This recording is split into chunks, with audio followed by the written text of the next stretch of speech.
205th richest American in 2008 by Forbes magazine, with an estimated net worth at $2 billion.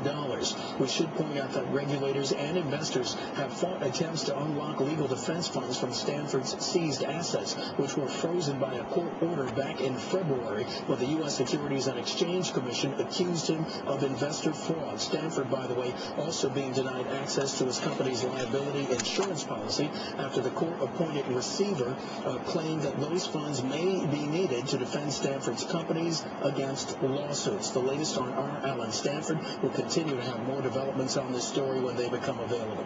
Bloomberg News reporting the Treasury Department and Citigroup are in talks over how to sell its $7.69 billion shares of the bank. We will speak with former Treasury official Stephen Myro on what the government may do next. That's coming up after the break when Bloomberg News continues in just a moment.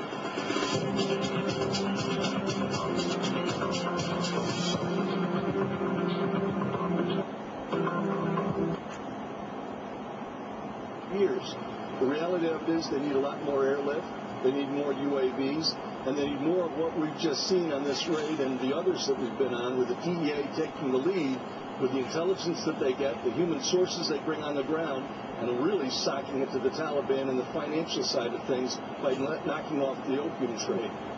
Colonel Oliver North streaming live in Kabul, Afghanistan, the host of War Stories. Great to see you, Colonel. Thank you, sir.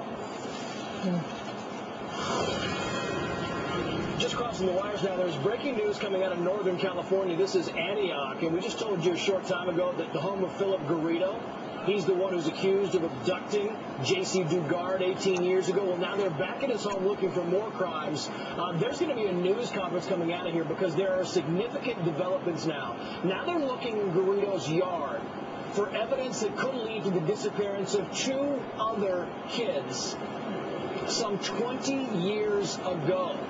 We're going to bring you the latest on this developing story in Northern California as the live desk continues.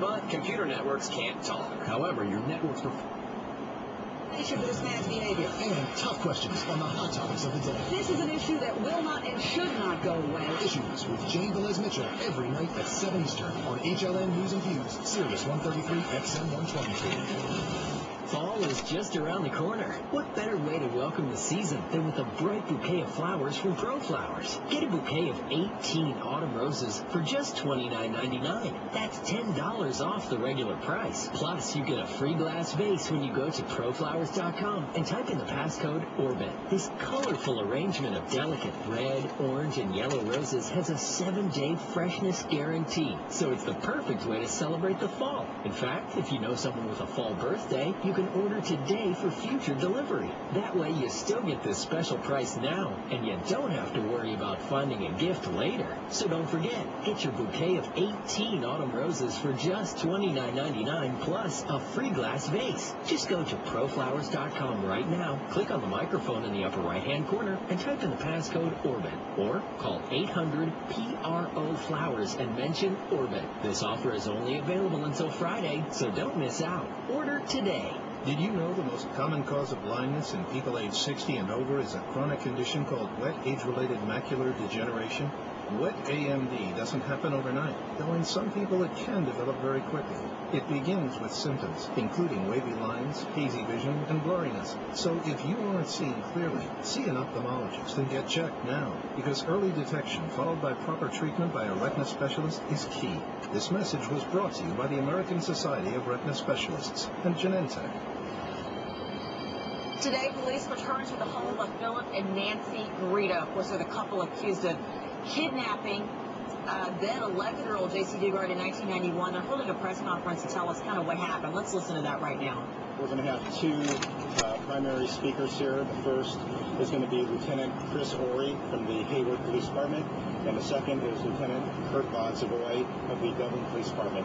Each one of them will be making a statement, and then after that we'll have some Q&A, and then we'll just see how long that goes, and then we'll wrap it up at some point. And like Allison mentioned, we're going to try to get you guys closer up here in this designated press area once those trucks have moved out. Okay?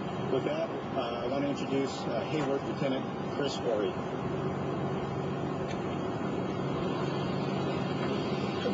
Thank you very much for your patience.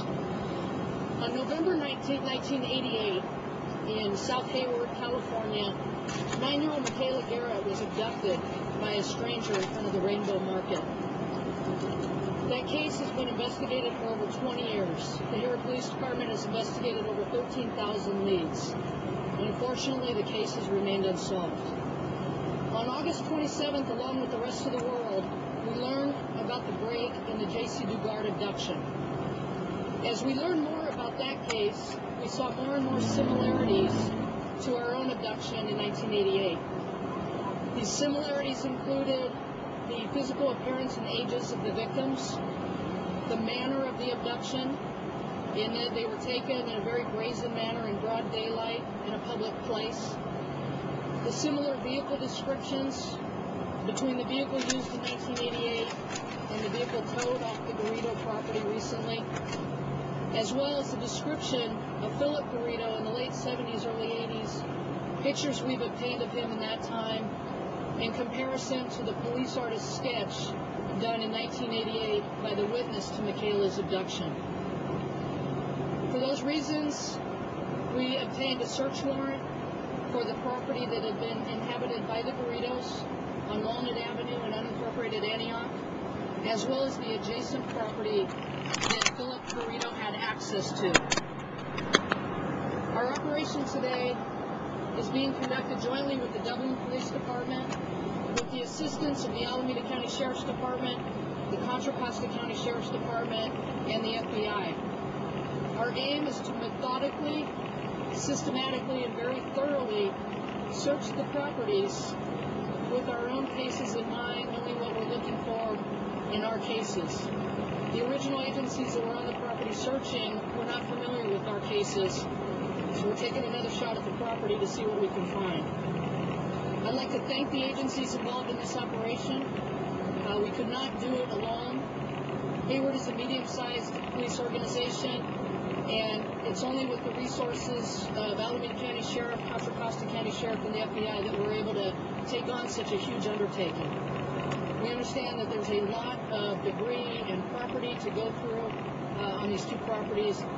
We expect the operation to take days. You've been listening to an update from Antioch, California, where police have returned to the home of Philip and Nancy Garrido. Of course, they're charged with the rape and kidnapping of 11-year-old J.C. Dugard. And this has sparked some interest in some cold cases that police have not been able to solve, in particular the abduction of Michaela Garrett back in 1988. We'll continue to keep an ear to that press conference as we move on with the rest of the day's news. After Patrick Swayze has lost his battle with pancreatic cancer, Hollywood is mourning the death of him. He's 57 years old. He was best known for his roles in Dirty Dancing and Ghost. One of my personal favorites was The Outsiders. Showbiz Tonight's AJ Hammer joins us from New York with more on the immediate outpouring of emotion coming from people who worked with him, people who knew him, people who really cared about him, AJ. Yeah, and if you didn't cry at the end of Ghost, even if it wasn't your favorite Patrick Swayze movie, you're not a human being, right? I mean, come on. Yeah, well said. And you know, Whoopi Goldberg has always said that movie and doing that movie with Patrick had a profound impact on her life. She won the Oscar for it. And the cool part of the backstory there is that Patrick insisted that Whoopi Goldberg do the movie, where he wasn't interested in doing it. Let me read to you what Whoopi Goldberg said about Patrick Swayze upon learning of his passing last night. Patrick was a really good man, a funny man, and one to whom I owe so much that I can't ever repay. I believe in Ghost's message, so he'll always be near. Of course, we were all eager to see what Whoopi would say.